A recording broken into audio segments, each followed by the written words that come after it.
Hey everybody, this is Joric. Welcome back to my channel, Portugal and Beyond. Thank you so much for joining me. If you're new to the channel, please subscribe. If you're a veteran subscriber, thank you again for that. Today, I'm going to give you a little bit of a tour of our time in Gibraltar. We did a day trip to Gibraltar.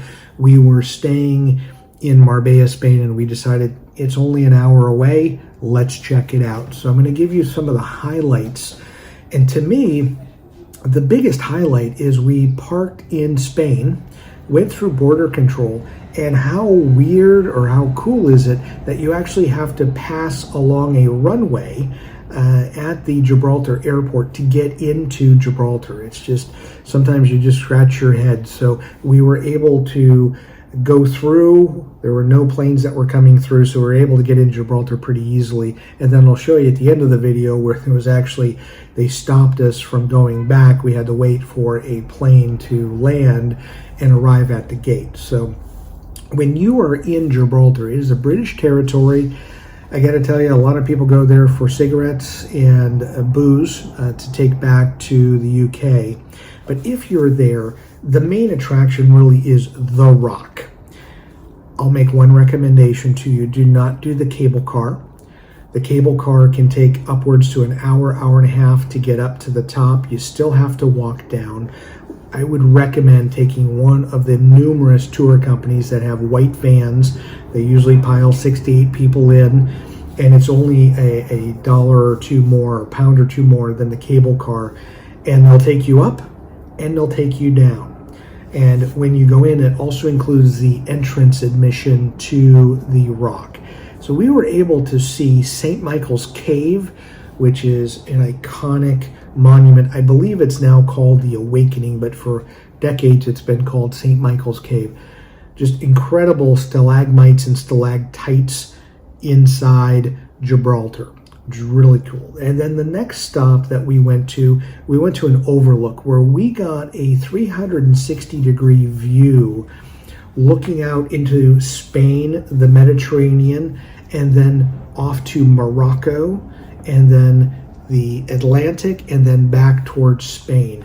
Absolutely stunning. If you get an opportunity to take this, whether you're going to do cable car, whether you're going to hike it, or do one of these tours, that to me was one of the highlights of the trip. And then probably only about 50 to 100 yards past that, going up Gibraltar, the mountain, are these Barbary macaws, which are world famous and probably the highlight of the trip and why people go. So as you can see here, my wife, they were feeding one of the macaws, so jumped on into my wife's arms. There was another one that was eating a banana from our driver and kind of checking us out. And then there was a couple more that sat on the hood of our vehicle, and then one that just plopped down and wasn't going anywhere, kind of had a mean face. But you can take a lot of selfies. I would say be careful when you're around them because they will bite. So you just can't go up to them. You have to be very cautious.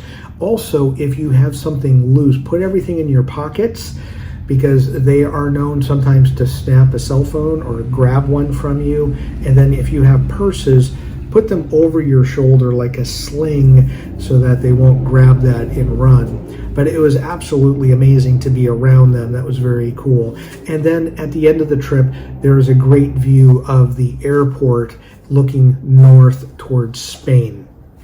I will also say another place that you can check out is they have a little almost like a tropical garden, a botanical garden with several animal species in there. So we were able to see some peacocks, some other macaws and primates there.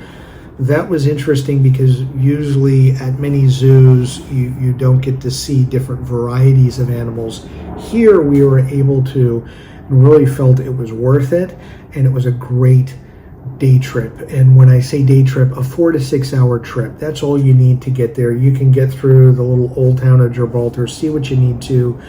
If you're looking to take back things duty free, great, and then walk back. And then as you can see here, when we were walking back, we had to wait for a jet to land before we could proceed through across the runway and get through Spanish customs to get back into Spain and then go back to Marbella. So if you are looking to go to Gibraltar, it's a great day trip. I'm not, when I say day trip, a good 4 to 5 hour trip at max. I don't know that you need to spend a day there or more than a day. I hope this helps as you're making your plans for travel throughout 2022 and beyond, and as you're setting itineraries. It's a good 4 to 5 hours. That's all you need to get through everything there. So as always, thank you so much for checking out my channel. Have a great day and enjoy your travel. Hey, thanks so much for watching the full video. If you get a chance, and if you're interested in reading some crazy workplace stories, please check out my 2 books, Magnet of Madness Volume 1 and Volume 2, both available on Amazon in ebook or softcover. If you want to make fun of me, there's plenty of stories where you can do that. If you want to make yourself feel better about the job that you're in, it'll make you feel better too. But crazy stuff that happened over 30 years, you won't believe it until you read it. So thank you so much for watching. And if you get a chance, pick up a copy of one of these on Amazon. Thank you so much.